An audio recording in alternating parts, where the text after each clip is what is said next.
Start. Get off the gold egg tree, Jeff. If I show you my snake car, I'll fucking run away with a little bitch. That's what your mom used to do back in the day with my pee-pee, poo-poo, pop-ball. There ain't nothing free in this country. You gotta take it with a gold egg gun. Gator boys, next to the freeway. There's a freeway right there. Shut the fuck up, Connor. Oh, we're going the wrong way again. All right, ready?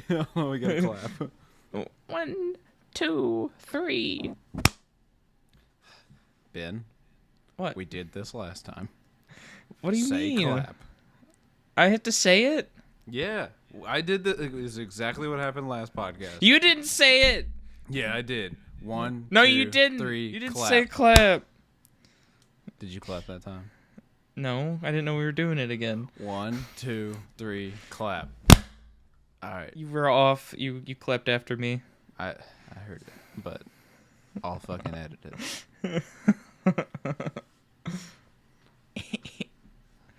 Get out the goddamn tree. Get out the goddamn tree. Welcome to an episode of House of the Feed. It's on a podcast. We have a midnight gospel. House of the Faded Sun. We have been watching Gator Boys and Midnight Gospel all day. I hate this intro. Cut it. I just imagine like Eddie Vedder's sex noises and like. Oh Jesus! Oh yeah, I really like this. Let's do a dog style. Okay. I hate this intro. Get here from work. Got a is the plug worst. in. I like it in my ass. This Oh, is the yeah. worst thing that exists. Women have It the doesn't right to even choose now. exist yet. Women have the right to choose now. Do with your body Jesus. what you want to do. I'm Eddie Vedder. Okay. God. Dude, I don't know whether to cut this or leave it. I don't know either. It's fucking awful. Sorry, we're a bit. Excuse me. Don't, you can't say that word on this Sorry, podcast. That's gonna alienate 2 people from our audience. Those 2 people are me and you. I don't. What other word is there? Doesn't perfectly. Stupid Fuck, is I don't know. dumb. Stupid is, stupid does. That's what my mom always said. It's all about pee pee poo poo pop pop. Don't, we gotta focus. All right, fuck. Maybe we should reclap. Yeah. Alright, I'm just gonna. Oh my god. Welcome to House of the Faded Sun podcast. I've fucked up this intro many times now. We are doing Midnight Gospel episode 4 featuring Trudy Goodman, and that is what we're going over, along with episode 5 featuring Jason Louv. They're fucking great. We're about to get fucking philosophical in this bitch. You think Trudy's related to John Goodman? No, Why? they don't have the same vibe.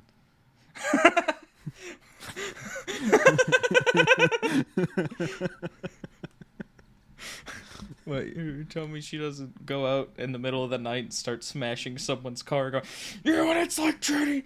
You know what it's like to fuck a stranger in the ass? Shut the fuck up, Trudy! No, I don't. But Trudy Goodman, hell of a speaker, hell of a person, it seems. Yeah, she's this big, weird gray thing with a really long neck. I fucking love it. I love, dude. The fucking like that was what I was gonna talk. All right, let's start because like my favorite part about it is fucking Pauly Shore being the bad guy and his asshole. Is that who eating that people. fucking Yeah. is?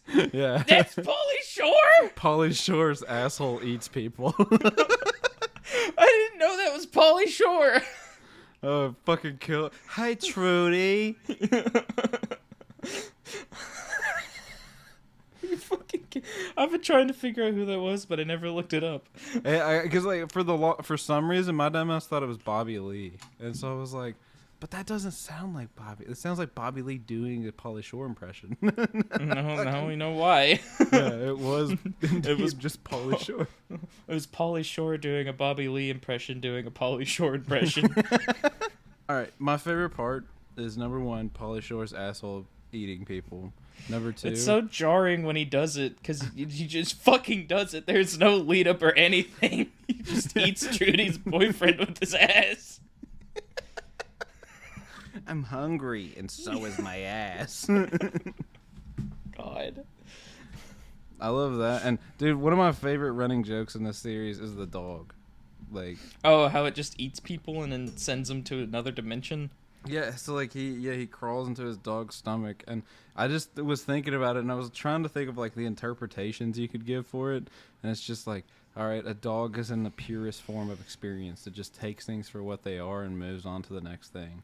Like, dogs are the easiest thing. Like, this whole episode's about forgiveness, right? So then dogs are tremendous when it comes to like forgiveness. If you spank a dog, or if you step on a dog's foot, and it's like, ow, fuck, and it runs away, and then not even 30 seconds later, it's clean slate. It's like, oh, thanks, hey man, good to see you again. It's been a while. Yeah. I did not get that from that. I thought the dog was just giving him an acid trip. Yeah. It's like, all right, so this dog is a metaphor for forgiveness, because dogs don't care if you hurt them. That's actually not true, though, because dogs sometimes don't forgive Dylan, so... It's true. That's true. I'm sorry. The dogs that because I show them love and affection, unlike some cunts. What are you trying to say? Not you. Other cunts. Cunts who Okay. like abuse their dogs. Those people are cunts. Cunts like Eddie Vedder. That asshole Eddie Vedder. I seen him kick a dog once or twice. It was a Shih Tzu too. Why do you think Kicked it right off the bridge? Jeremy wasn't even a real story. It was actually about a dog he pushed to the You brink of remember? suicide. You know the character Jack Black plays in Anchorman. That was based on Eddie. It was based off of Eddie Vedder when he kicked a Shih Tzu off a bridge. He got home. His dog had hung himself. No note. Just a selfish act. No, they found a little piece of paper and had a paw print on it. Signed Lane Staley.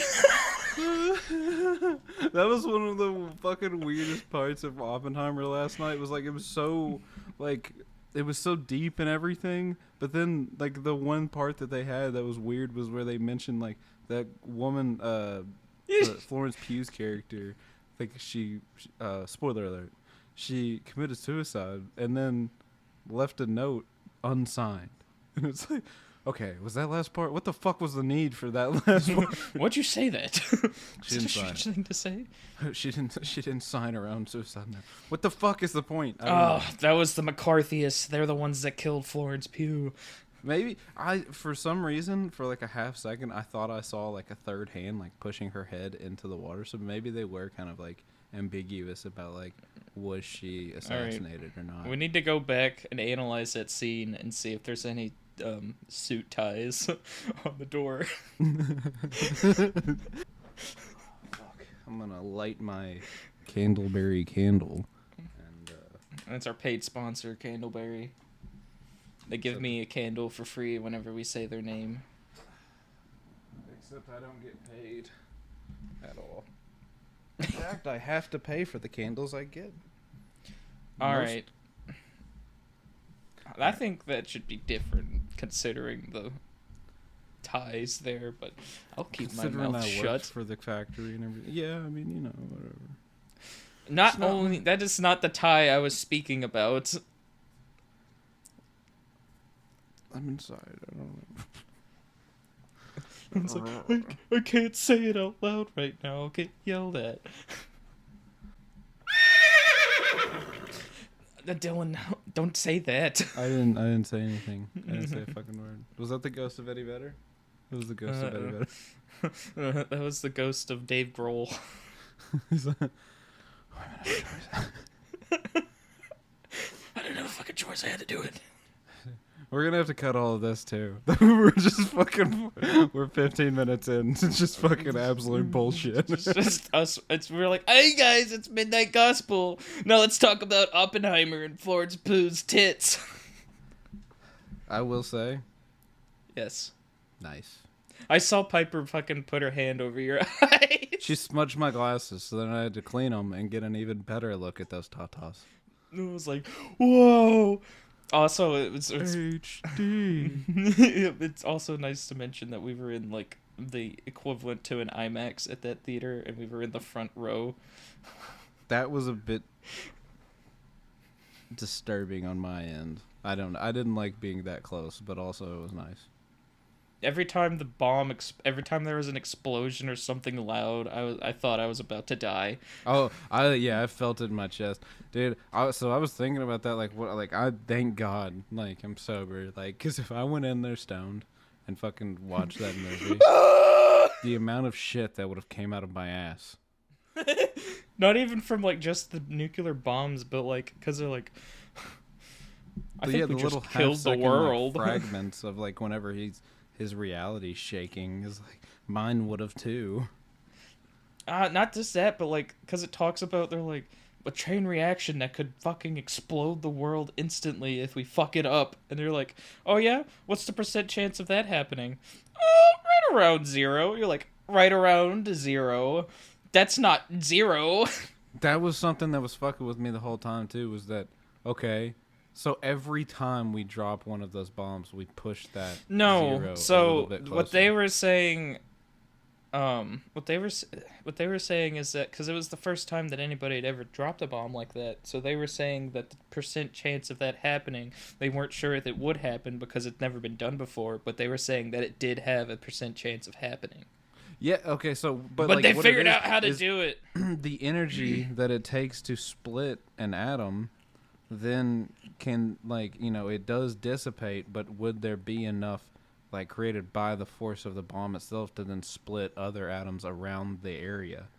Then I think it would depend on the would scientific exponentially grow process. based off of then you have 2 atoms that have split, then you have 4 atoms, then 8 atoms, then 16. And so it would be an exponential growth of the energy going outward, bursting outward, causing enough energy to split other atoms. That was like what I was thinking. I don't know, but like No, if that's not how I interpreted it. But I'm also not a nuclear physicist, nor am I nor am I someone that knows something about quantum mechanics or whatever the fuck it is. Theoretical physics, no. I'm just a little goofy guy from Kentucky. I just watch a lot of podcasts. Think I know shit, and then I get mind fucked whenever I talk about it with people. And then That they're like, actually well, know shit. we didn't do the thing where the world explodes instantly. However, we still might have fucked it up for the later generations. Then Albert Einstein walks off and Robert Downey Jr. thinks he's upset with him. It's one of the scariest things I think about, like, is the nuclear, like, bomb's existence and the fact that, like, we didn't have a standstill. We didn't say, hey, how about we know that we can do this? Let's just not. stop it. They're like, no, we're going to make more. To create the most. Yeah, it was an arms race to create as many as humanly possible. But, like, it wasn't even like we have enough to blow up the world one time over. There's enough to blow up the world several fucking times over. So what's the point in having bombs? The point in having them is for deterrence from people trying to fuck with you. But if somebody was like, I'm gonna do it anyway, and then you're just fucking everything up. Even if like you shoot them up into the atmosphere or high above the ground, you're still fucking things up because it's gonna cause an EMP explosion to fry electronics. That's what I'm saying. Like there's no positive out of it in the long run in terms of like, sure, deterrence, but like, okay, it's just a politician doesn't dick even measuring matter contest. because if it's a one time, if it's used just one time, then that's it. Because like I don't think like the thing that happened with Japan was that we used them, like America used them before anybody else really had the ability to use them. So now, like, we're the big dick that has this, hey, we can do this twice. And then all the other countries are like, well, we're going to make our own. Fuck you. And then, yeah, they've all had testing and shit, but none of them have dropped them on another country. So it's like, okay, well, because there was no, like, today we have these, what do you call it, like, truces between, like, countries like China and, like, Russia and them. So, like, even if we got into it with, say, fucking China because of Taiwan or Russia because of Ukraine, and then you wanted to drop one on one of those two, well, now their brother, like, whichever one is the other, like, so say you drop one on Russia, now China's going to launch theirs and Russia's going to launch theirs. Same thing with, like, United Nations. Like, if you drop one on one of the United Nations, expect then the United Nations countries to then send theirs. So it just creates, it basically creates an end of the world concept. An apocalypse, a man-made apocalypse. Yeah, quite easily could happen just based off of one crazy fuck making a decision out of nowhere. If you thought Oppenheimer was good, you should go back and watch Doctor Strangelove. or How I Stopped Worrying and Learned How to Love the Bomb, because it goes into that exact scenario where somebody fucks up, a nuke gets launched, and then a computer recognizes that the nuke launched and proceeds to launch all the other nukes. There's a guy, he was a Russian, and he was on a sub and got the launch codes that said, like, we're launching a nuke against America, and like, how it works is you have to have everyone that has a key put them in and turn them all at the same time. And there was one guy that refused because he didn't want to start the war. Like, he knew that it would be the end of times if they launched. Can you imagine being okay with knowing that you are the person that caused the end of the world? And that guy stopped it. That guy single-handedly stopped. One person had the moral foundation to be like, I don't want to do this. This is terrible. This is a bad idea. Like, how can you let people with such lesser ways of thinking, I guess, is a way to put it. Like, how can you let people into the government that are like, yeah, I'm okay with shooting nukes off and fucking blowing everything up. That's cool. If I can't play with fucking Ukraine, nobody can. I mean, the leader of North Korea, he's a fucking madman. Same thing with the rest of his people, around him. Like, his family took over that country, and now they're just very, you go 3 generations in, so now you're away from the people that felt what it was like before the revolution. So now it's all people just post-revolution, like, living. So that guy's never known anything but a lavish life of being in charge of millions of people.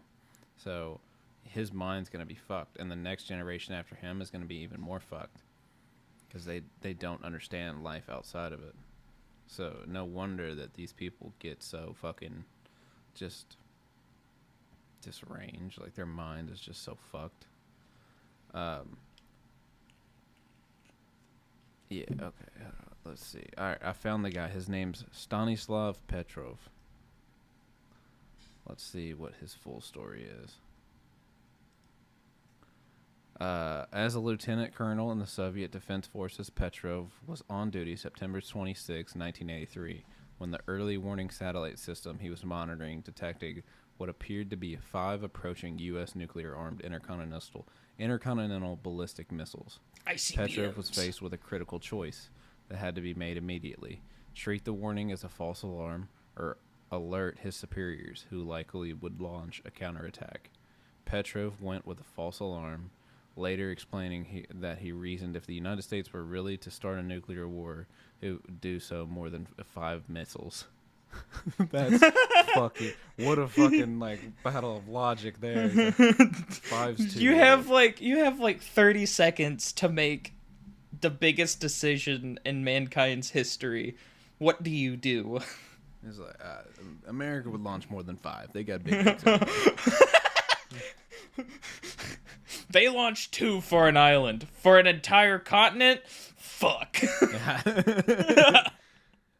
Dude, the reason that the satellites had mistaken the reflection of the sun off of clouds for attacking missiles. Holy See, that's fuck. what's terrifying, is how easily some type of computer could misrecognize something, and if somebody doesn't have the logical capabilities to come up with, alright, so if they're doing this, the way they're doing it doesn't make sense, so it's probably not true. Like, if somebody just saw that and was like, oh, fuck! And just did it, we'd be fucked. The United States almost launched a nuke once because there was a bear that climbed the fence of one of like the places that held. It was in like Montana or somewhere out west, and they had like motion sensors all around, and they had nuclear like capabilities in that base.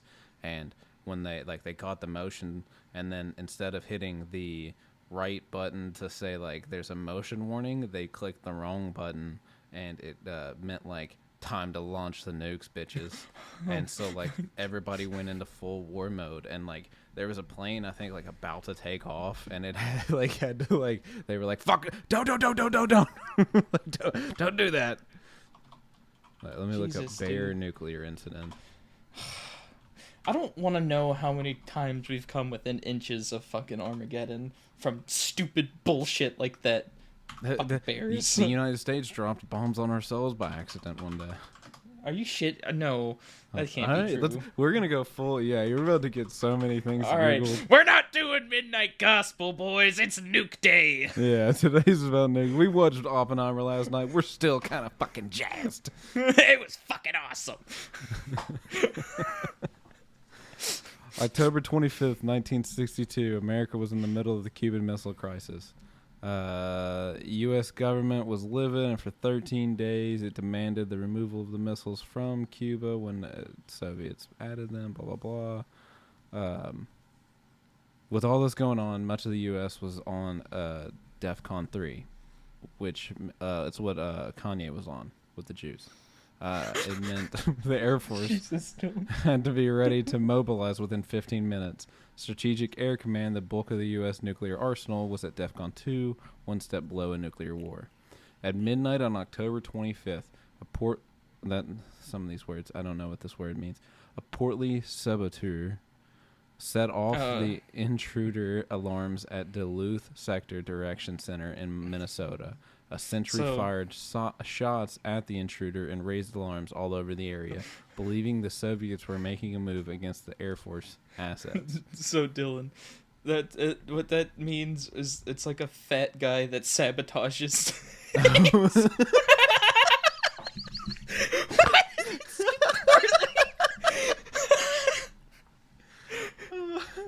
Why did I picture Blue from Popeye? In bear form. Is that what they called the bear? A portly saboteur? Yeah, that's what the fuck. It's military.com. What the fuck? They called the bear a portly saboteur. What the fuck? That is the stupidest thing.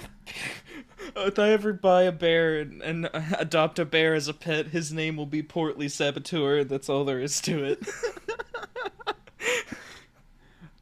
Oh, okay. Here's what. All right. So the intruder alarm set off at Minnesota, and so they thought that the Soviets were making moves on all like Air Force assets. So in a frenzy, Volk Field Air National Guard Base in Wisconsin sounded the wrong alarm. Pilots were then scrambling to get their aircraft and take nuclear weapons to World War III. Dude, can you imagine being one of those pilots? Like, oh, God, that'd be terrifying. That's dude, yeah, fucking like, and this is at what did it say, 3 a.m. Like, yeah, you're fucking snoozing, and then all of a sudden you're like, oh boy, 3 a.m. Son of a bitch! It's go time. Oh, it's at midnight. Okay, at midnight they you're fucking snoozing. You just fell asleep. Now a fucking bear is about to start World War II. Kickstart My Heart starts playing 20 years before it's made.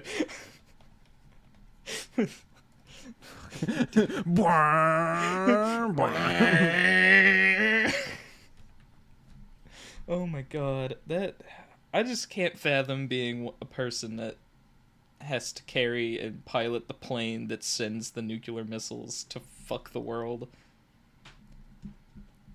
Like, I feel like it would be like Oppenheimer, and he's like, "Oh fuck, dude, I made this," but this person's the one that carried out the action. That's the Truman shit. Truman versus Oppenheimer, man. Like, Yeah. You think they give a fuck who made it? No, they give a shit who pulled the fucking trigger. They Imagine really being did the not. guy that flew over, the guy that's in the plane. Yeah, like that is you literally pulled the trigger. Yeah, like you have to just agree to go with those orders, and like I wonder what guy. the story. Yeah, I want to know the story of the guy that pulled the pin on the nuclear bomb that dropped on those cities. That's the next thing I'm gonna Google. But first, there's more. The 1961 Goldsboro B-52 crash. It was an accident that occurred near Goldsboro, North Carolina, United States, on 24th of January 1961. A Boeing B-52 Stratofortress carrying 3 to 4 megaton Mark 39 nuclear bombs broke up in midair, dropping its nuclear payload in the process. The pilot in command, Walter Scott Tulloch, ordered the crew to eject at 9,000 feet. 5 crewmen successfully ejected or bailed out of the aircraft and landed safely. Another ejected but did not survive the landing. 2 died in the crash. Information declassified in 2013 showed that one of the bombs came close to detonating, with 3 of the 4 required triggering mechanisms having activated. Holy fuck. North Carolina was a fucking smidge away from being... Dude, this is a rabbit hole that I want to go down more. How close have we come to fucking ourselves over from incompetence or just fucked up mechanics? I need to know. That's like, human error is just as scary. But like, that's the thing too, is like, human error is horrifying, but AI is just as scary to me because it doesn't have the emotion of human error. So like, AI can just be like, okay, thousands are gonna die, mathematically speaking, we need to drop 6 nukes on these people to get them to stop. But really, after 2, it was enough. Like, reasoning said we're gonna drop 1 because, like, to show that we can do it, 2 to say we can keep doing this until you stop, like, for dropping the nukes. Like, that was the government reasoning. But then AI would look at that and just be like, actually, we can drop as many as possible until they surrender. We're dropping them until then. So say they take a little too long to surrender, you're now going to be fucked. 16. That's... I don't know. There has been 17 near nuclear close calls since 1956. Good fuck. That... What are... Does it have a list of them? Yeah, I'm looking at them on Wikipedia. Read them out, my friend. The most recent one was in 1995 on January 25th. It's the Norwegian rocket incident where Russian President Boris Yeltsin became the first world leader to activate the Russian nuclear briefcase after Russian radar systems detected the launch of what was later determined to be a Norwegian Black Brant 7 or 12 research rocket being used to study it was being used to study the northern lights, and the Russians were like, "Oh no. Fuck you." Russian ballistic missile submarines were put on alert in preparation for a possible retaliatory strike. When it became clear the rocket did not pose a threat to Russia and was not part of a larger attack, the alarm was canceled. Well, like, dude, they saw research plane and were like, who the fuck are these guys? We're gonna blow them up. Like, we think that we have all this good technology to, like, monitor the airspaces and shit like that and see, like, oh, who's flying where at any time. Well, fucking no. Like, there was one, like, quite recently, I think it was, like, within this year, there was, like, they were looking at the moon, and they were like, there's, like, a crater that wasn't there before.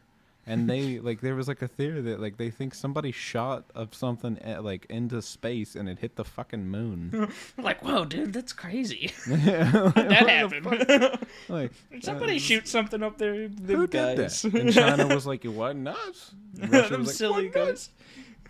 I don't know. No, Cuba was like, all right, you got us. It was me. Maybe we're not. Maybe. Ooh, here's a long one. Let me see this one. I found the guy who dropped the bomb. Oh, do you want me to read this 1983 incident? All right. Yeah. It's called Able Archer 83. It was a command post exercise carried out by NATO military forces and political leaders between November 7th and 11th in 1983. The exercise simulated simulated a Soviet conventional attack on European NATO forces 3 days before the start of the exercise, transitioning to a large-scale chemical war.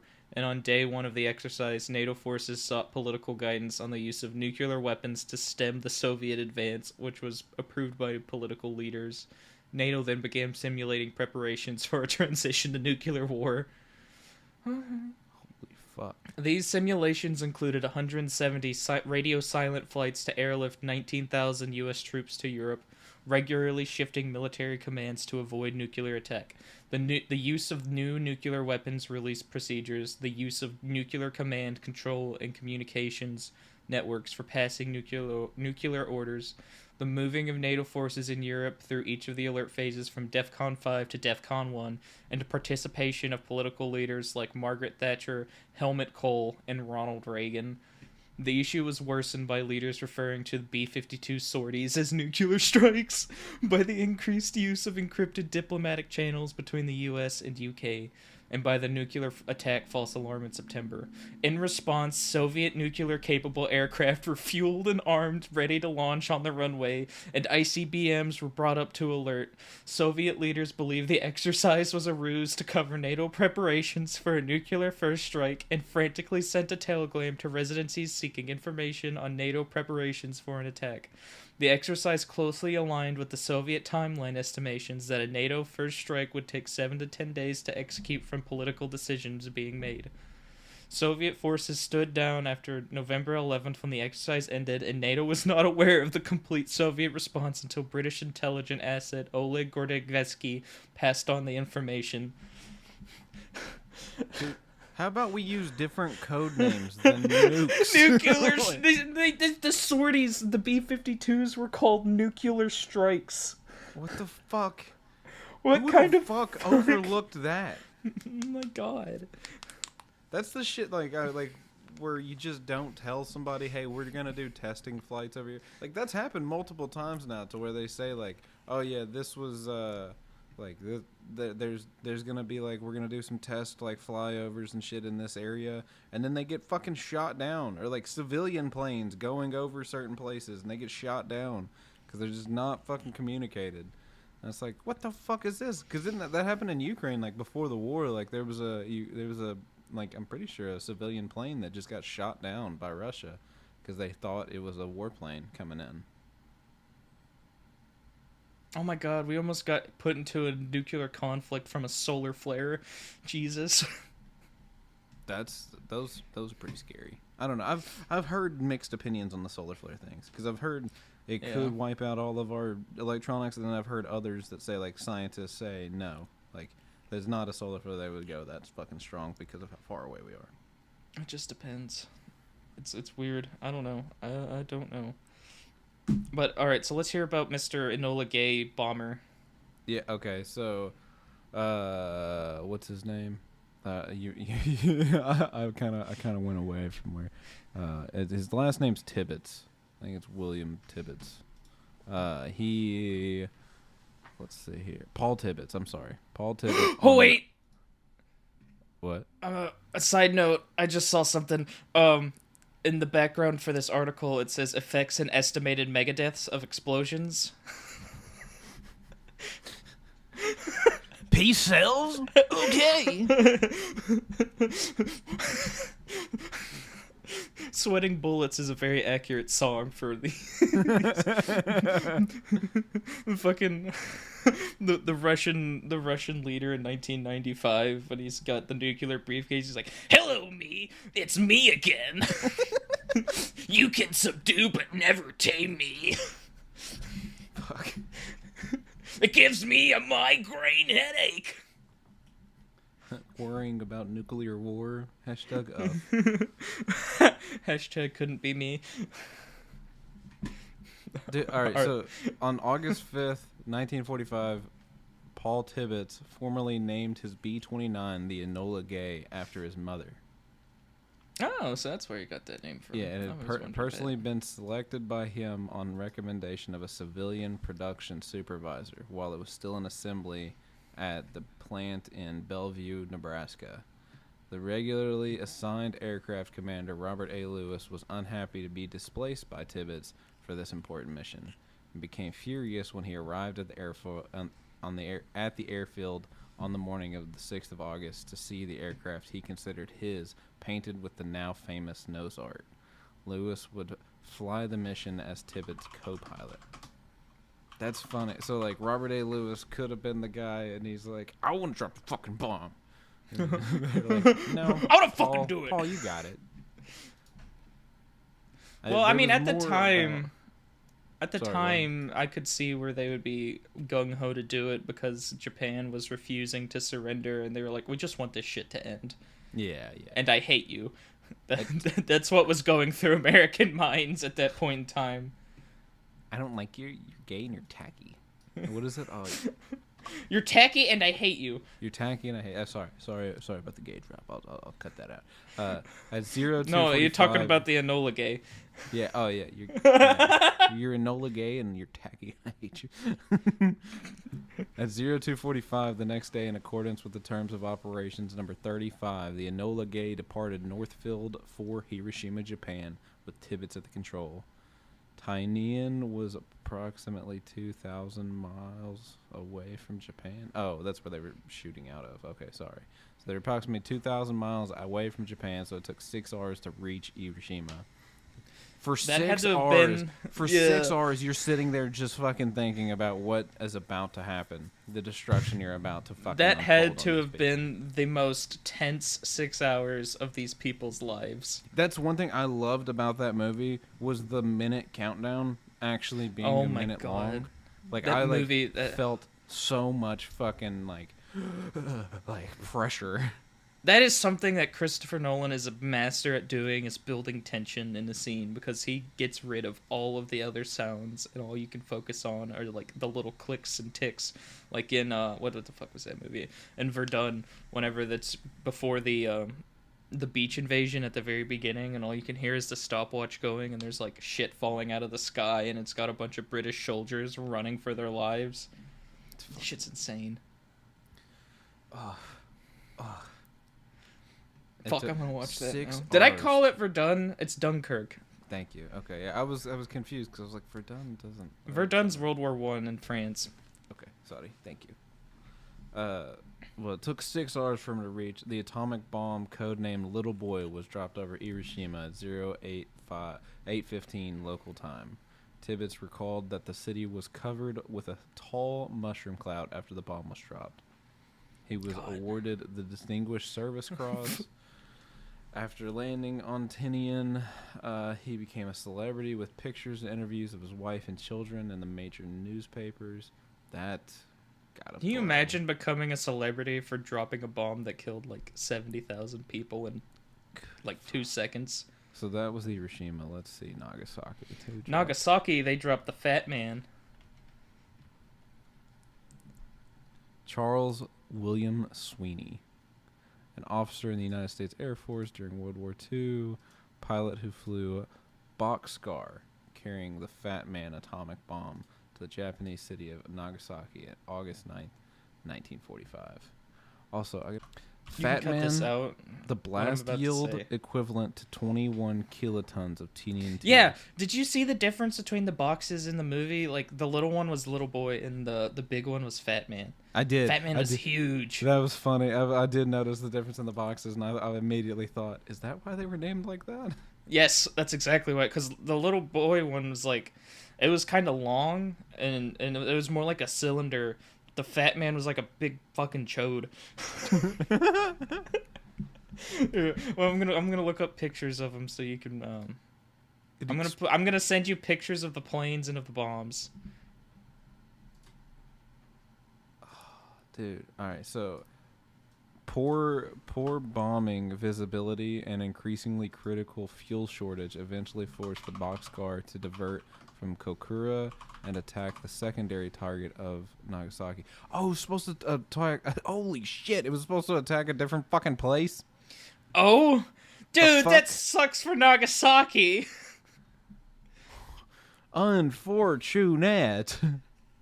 Damn, dude. As they that approached sucks. Nagasaki, the heart of the city's downtown was covered by dense cloud. Sweeney and Ashworth initially decided to bomb Nagasaki using radar. However, a small opening in the clouds allowed Boxcar's bombardier to verify the target as Nagasaki, as the crew had been ordered to drop the bomb visually if possible. Sweeney decided to proceed with a visual bomb run. Boxcar then dropped Fat Man with a blast yield equivalent of 21 kilotons of TNT. It exploded 43 seconds later at 1,539 feet above the ground. Holy fuck. These The aren't failure even... to drop Fat Man at the precise bomb aim point caused the atomic blast to be confined to the Urakami Valley. As a consequence, a major portion of the city was protected by the intervening hills, and only 60% of Nagasaki was destroyed. Thank God. Thank God for natural landmasses. Yeah, right? What the fuck? Oh, here's a fun fact. My RX-7 was produced in Nagasaki. How about that? What a small world. What a small island. Do you think whenever the bombs went off that people in like Tokyo could see it? Oh, I'm sure. I don't know if my grandpa was full of shit or not. It is quite possible. But what he told me was when they dropped the bomb, he remembers like days after, like the atmosphere being a different color. Was he how old was he? He was in West Virginia. What the fuck? So, I don't know if that's true. I've tried to find like anything like eyewitness reports about it, but I haven't been able to. It's just something he told me when I was little, and I remember being like, holy fucking shit. Like he was like the atmosphere just was like a different shade of red for a couple days. I don't know. Let me look it up real quick. There's just a bright ball of Apparently the US set off a nuclear bomb in space. Why the fuck would we... We're fucking dumb. The results from the This is from National Geographic, by the way. The results from the 1962 Starfish Prime... Starfish Prime, that's a funny name. Tests serve as a warning of what might happen if Earth's magnetic fields get blasted again with a high... Why did they do that?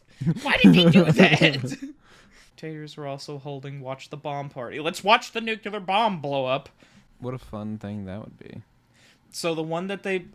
Okay, so the bombs they have now, because I think those ones are technically atom bombs, and the ones we use now are hydrogen, are so much more powerful. It is absurd. So the blast that they shot into space, Dylan, was a 1.4 megaton bomb. That's 500 times more powerful than the bomb that was dropped on Hiroshima. And they're like, let's shoot this shit into outer space! Why would we do that? Why? When the nuclear weapon went off, the whole sky lit up in every direction. It looked like noon. Starfish Prime exploded at an altitude of 250 miles at about the height of the where the International Space Station orbits today. For as long as 15 minutes after the initial explosion, charged particles from the blast collided with molecules in Earth's atmosphere, creating an artificial aurora that could be seen as far away as New Zealand. We created our own northern lights with a fucking bomb. It looked as though the heavens had belched forth a new sun that flared briefly, but long enough to set the sky on fire.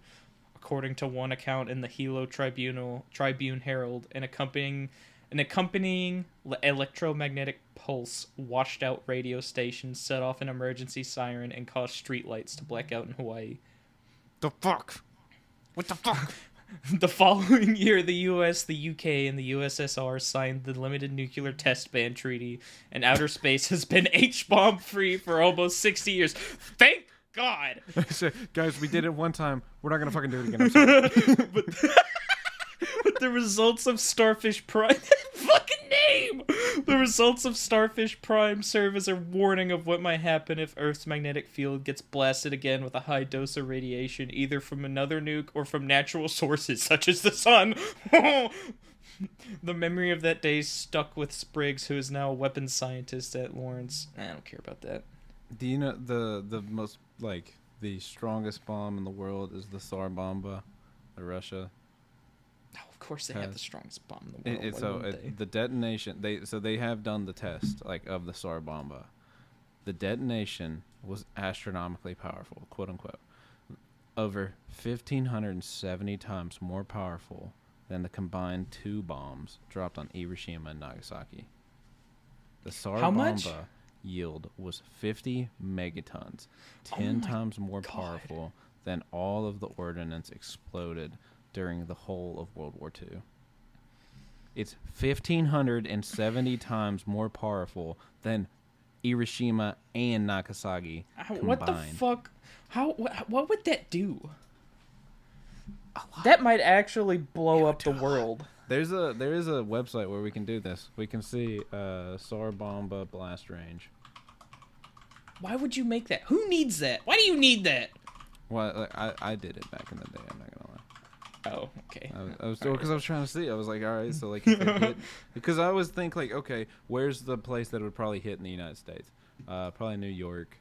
Let's just do it. Let's just detonate it in New York. My All God. right, drag. Let's go to New York. Choose a warhead. We're going Tsar Bomba, motherfucker. What's this website called? What's this website called? I want to see it. Just look up nuclear radius. Fucking, you know what I'm saying. Where's that? Tsar Bomba was in here.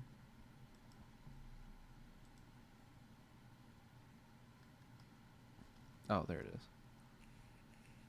There's a 50 Dylan, what's that? megaton and a 100 megaton. Fuck you. What the fuck is Fuck this you. website called, Dylan? I looked up nuclear radius and it didn't show me what I wanted. nuclearsecrecy.com/nuke map.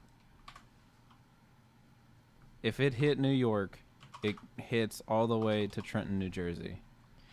So let's see. Fireball radius is 6.1 kilometers wide. Thermal radiation is over 17,000 kilometers. Holy fuck. So you're going to get third degree burns extended anywhere between 73 kilometers to 17,000 kilometers. What the fuck? All right. Maybe I'm just reading that wrong. I don't understand how that makes sense. All right. Maybe. Oh, that's the squared. I'm sorry. 17,000 square kilometers. Unfortunately, it's not in American, so it is all in kilometers. That's fucking insane. 91 kilometers away, you're still getting light blast damage. Holy fuck. If you hit New York, you're practically near Philadelphia. Like, Oh my God! If the Sour Bomba dropped on Louisville, it would go from all the way from Louisville to North Vernon, Indiana, all the way down to, I don't know. Hold on, let me zoom in. Do you know where Upton, Kentucky is? yeah. Yeah, it would go from fucking Louisville to Upton, Kentucky. What the fuck? So that was the thing, like when 9/11 happened, like they were really scared because the Nat Guard has the one of the biggest armories is in, I think, somewhere in Eastern Kentucky. I think it's in Paris.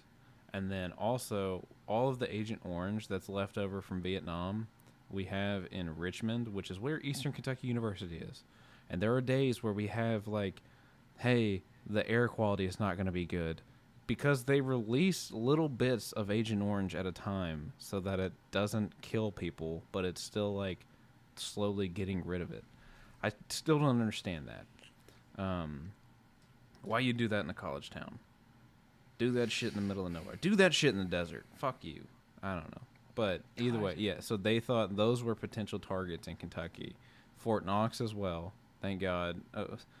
Unfortunately, like, the gold standard is taken away, so it really wouldn't matter if they attacked fucking Fort Knox or not. But then D.C., which they hit the Pentagon, New York, and there was a few other places here on the East Coast that they were like really fucking worried about getting Why hit. did they make a 100 megaton bomb? Because they're Russia and they can do what the fuck they want. How many casualties? Let's look up how many casualties that would be. Still climbing. We're at 5 million. Estimated what? casualties if it hit New York. 8 million. Estimated injuries, 6 million. Wow. We are our worst enemy. Like, Dude, if the SAR bomba hit Los Angeles, it would take out almost the entire city. And Los Angeles is a really fucking big city. I mean, Los Angeles in its own has 6 million people. I know. Washington, D.C., if you hit it, it's got 2.5 million casualties, 3 million injuries. So it's less densely populated. So it depends on if you're going for population or if you're going for, like, fucking up chain of command. I assume they wouldn't chain of command fuck ups. I don't know. Red Louisville Dawn is actually... That's why, like, people talk about fucking gun control and all that shit, and I get it. I understand you have emotion and all that shit involved in it, but it's also, like, a matter of the reason that we are invadable is because even there was a Japanese general who's quoted as saying, you cannot invade mainland America because it will have a gun hiding behind every blade of grass. And that is why we kind of need them. I don't know. I'm not being political. I'm just being logical. I don't want to get invaded. I don't think you do either. And so if you were to drop a bomb on DC and then all of a sudden the chain of command's fucked up, guess what? You've still got the millions of Americans left. Let's say you drop the SAR bomba on fucking DC. You've got 3 million dead. That still leaves you with 297 million people in America. And there's more guns than there are And you got to get through the Appalachians, too. Yeah, you got to make it through Appalachia if you're going off land. If you're coming in through the air, U.S. has got pretty good air. Like, our air I mean, force the pretty U.S. fucking is good. famous for their air superiority. Like, every time somebody tries to make a better plane than us, we're like, okay, all right, buddy, we'll see about that.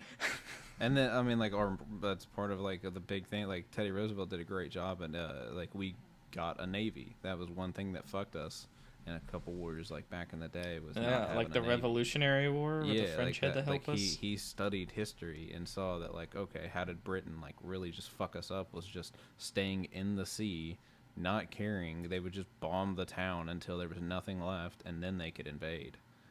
You had nowhere to hide. If they blew up a nuclear SAR bomba in Tokyo, there would be 14 million fatalities. I'm pretty sure it would just sink an island. No, it actually doesn't take up much of Japan. It would mainly blow up Tokyo. Why didn't it take me to Tokyo? I'm trying to see. I want to see now. It's I not as want to big see as this one. All right, so here's the thing. It's horrifyingly large. At the same time, it's not as big as I thought. You know, like, because when you think of a nuclear, you're like, that could destroy a whole country. But also, they're not dropping one.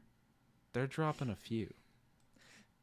If they dropped a nuclear bomb on Honolulu, there would be 666,000 fatalities and only 239,000 estimated injuries.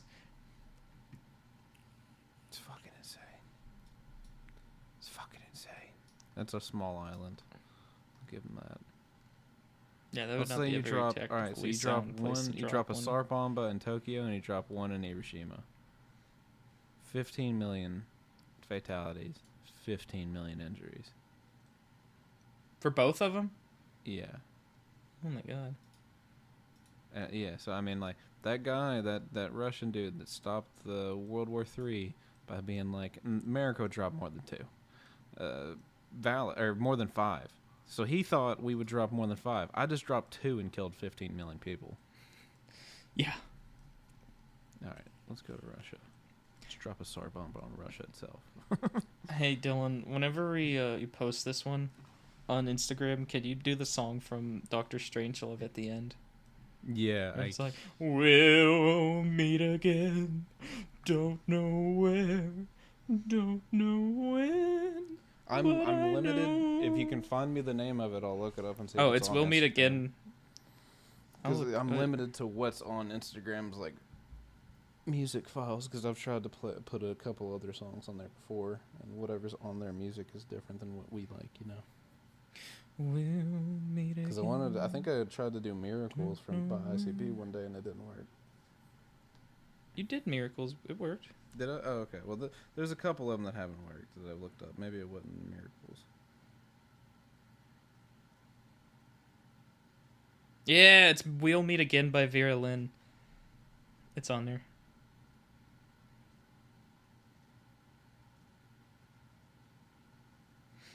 And this has been the most morbid episode of our podcast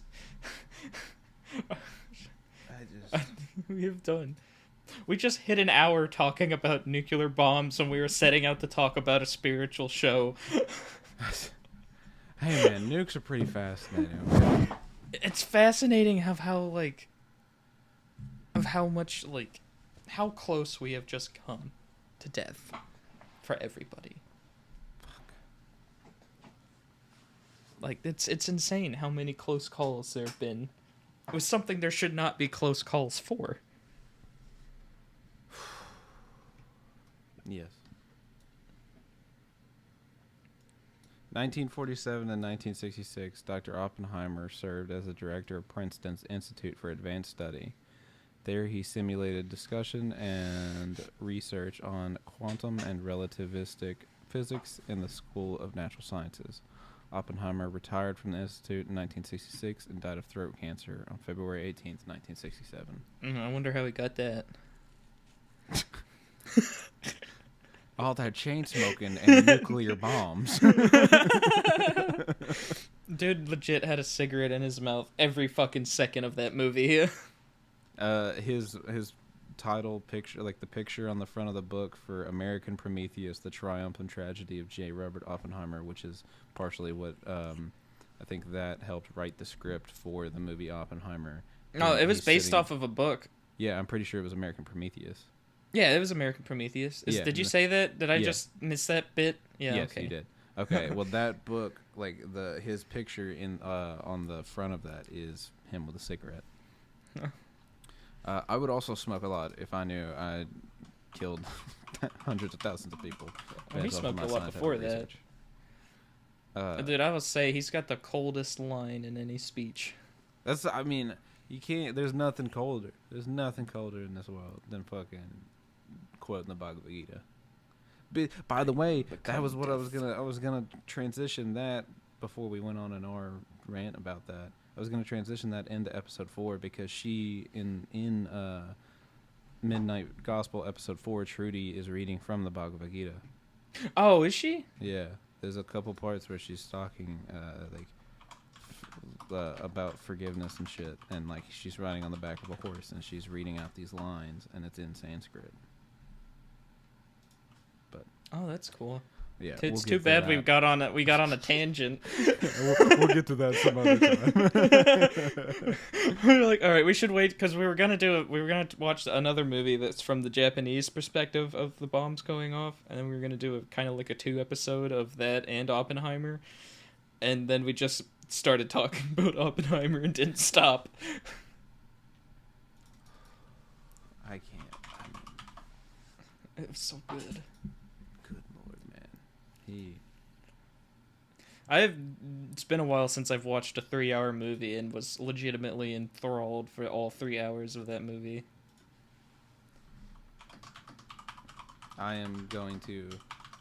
Ben, I might need your help. I'm going to send you a link, and I want to add this video into the podcast itself. It's Oppenheimer giving the speech of speeches. I'm watching that right now, actually.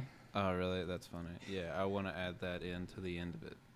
It's fascinating. The Bhagavad Gita, man, quoting that there Hindi book. I mean, can you be more remorseful in the fact that you've given your whole life to a thing that is that destructive? And also notice, like, have you ever noticed how, like, a lot of the scientists that are considered the most brilliant people aren't great when it comes to, like, social life? Like, yeah, Oppenheimer was cheated a lot and, like, had babies with everybody. He only had 2 babies with his wife. Yeah, I'm sorry. Just one of those babies came before she was his wife. Well, somebody else's. Yes. So he cheated with everybody's wife. Then you look at Elon Musk. He has had like 3 divorces, a bunch of kids. Like, he's not great at it. You look at who's the dude that was in the chair? In the chair? Why am I blanking on his name right now? Who do you mean in the chair? The guy that was fuck. Everybody knows his name. And Theory of everyone. Neil deGrasse Tyson? No, in a wheelchair. You fuck. Oh, in a wheelchair. I thought you said in a chair, and I was like, there's a lot of people that sit in chairs. In the wheelchair. Fuck. Stephen Hawking. Stephen Hawking. Yeah, Stephen Hawking. He was like got divorced. He cheated on his wife without being able to move. Like, that's how much his mind worked. Man, being smart gets women down bad. The intelligence, bro. You're so brilliant. Let him shrivel up in my mouth, as my dad would say. Jesus. Oh, I don't want to think about that. I'm going back to this clip. But brilliance, yeah, brings about, like, I mean, you're not, the social aspect of you is different than how you treat people. Well, I'd imagine that's because your brain can only process, like, so much information, and so if you're filling your brain, or your brain's, like, naturally smarter, that means it's going to be weaker in other areas. That makes sense. Does that make sense? Yeah, no, it does. You socially just can't be as good. Like, if you're, losing your shit on other things. If your focus is on other things. You don't care about social norms. You don't care about those other things. You still have the desire of the animal, but your mind is somewhere else. That's why, like, a lot of, Plato wrote a lot about how you not only should be a scholar, but also an athlete. And, like, he's famous for being, like, a badass, like, the original Olympics. He was a great wrestler and shit. Plato? Yeah. I didn't know that. And so, like, yeah, and, like, a lot of those, like, ancient philosophers were also, like, extreme athletes. And some of them, like, wrote on morals and shit, but, like, also oftentimes cheated on their wives and shit. Just because, like, their brains just acted too quickly, and, like, they had the desires of the animal, but they wrote correctly. So, like, that's why, like, I will never say that I'm not a hypocrite. And, like, a lot of them, like, will say, like, don't be a hypocrite, but also, like, they were all hypocrites. Because, like, I know that I have extreme cognitive dissonance in what I say and what I do and shit, and, like, fucking when it comes to, like, taking care of your body and shit, and the body is a temple and all of that. Fascinating. Like, and then you go and eat your second bowl of ice cream. Dylan, you and sweets are gonna be the death of you. Oh, I know. I need to take care of that. I had control of it for a long time, and then I let myself go and just quit caring and was like, I'm just gonna eat how I want to eat for a little while, and then that little while has lasted about a year now, or a little over. And I'm fat again. But oh, dude, that sends chills down your spine. Oh, here's Joe Rogan talking about it with a black... Oh, it's Dave Chappelle! Joe Rogan and Dave Chappelle were talking about his soul speech, and Dave Chappelle, after Joe Rogan tells him what Oppenheimer said, he said, there was a black guy there. His name was Earl Cash. And he had a famous quote from that, too. He said, "Shut the fuck up." Oh, fuck, dude. There's comedy in every situation. Just some things are just fucking insane, dude. Yeah, nukes are gnarly.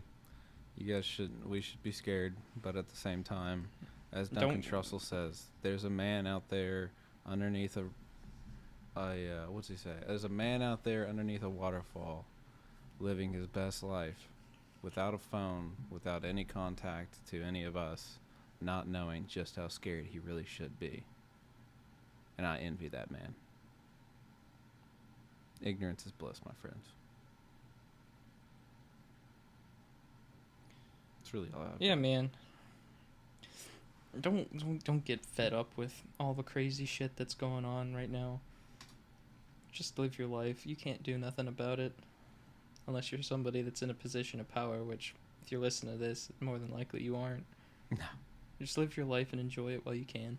And I'll have you know, neither of us ever will be either. Go see Oppenheimer before it goes off. It is really good, and it deserves to be seen on the big screen. That it does. I'm sure we're, along with everybody else in the podcast world, fucking talking about Oppenheimer this week. Don't fucking play solitaire during the nuclear bomb. Fuck! I completely forgot to mention that. Fuck you, dude. Fuck you. Like, that lady, there was a lady that was, her husband was next to me, and then she was next to him, and gosh damn it, was she playing solitaire the entire fucking movie. You never once did she get off of fucking solitaire. Thank God her husband kept crossing his arms so it blocked the light from my eyes. Because like, it annoyed the ever-living shit out of me. Like, you were watching one of the greatest moments in history ever depicted on a screen, and you are going to fucking just sit there act like uninterested? Is that how fucking, like, is that how small-minded you are? Is that how fucking just ape mind? Like, you can't take in 20 seconds of knowledge? You can't be like, oh, I don't understand theoretical physics, but I can understand that this is absolutely fucking fascinating. Fuck you. Fuck you. That freaking pissed me off because I was watching it and then I noticed light in my fucking glasses. And I have astigmatism, so light's already worse for me. I was like, are you really doing this? And she wasn't even trying to hide it, was the worst part. She just had her phone all the way up in her face like a fucking idiot. Ugh. Fucking made me mad. And it was $15 for a ticket. Because we went to like the nicer theater or the nicer auditorium in that theater that had a really big screen. And this bitch fucking pulled out her phone during the movie. And she didn't even lower the brightness. That, even on top of that, you can't fucking see the phone when it's 3 feet from your fucking face. It's fucking almost pitch black and you can't lower the brightness. Go see Oppenheimer. Don't be a cunt. Love you. I love you. The world would not be the same. Few people laughed. Few people cried. Most people were silent. I remembered the line from the Hindu scripture, the Bhagavad Gita. Vishnu is trying to persuade the prince that he should do his duty, and to impress him takes on his multi-armed form and says, "Now I am become death, the destroyer of worlds."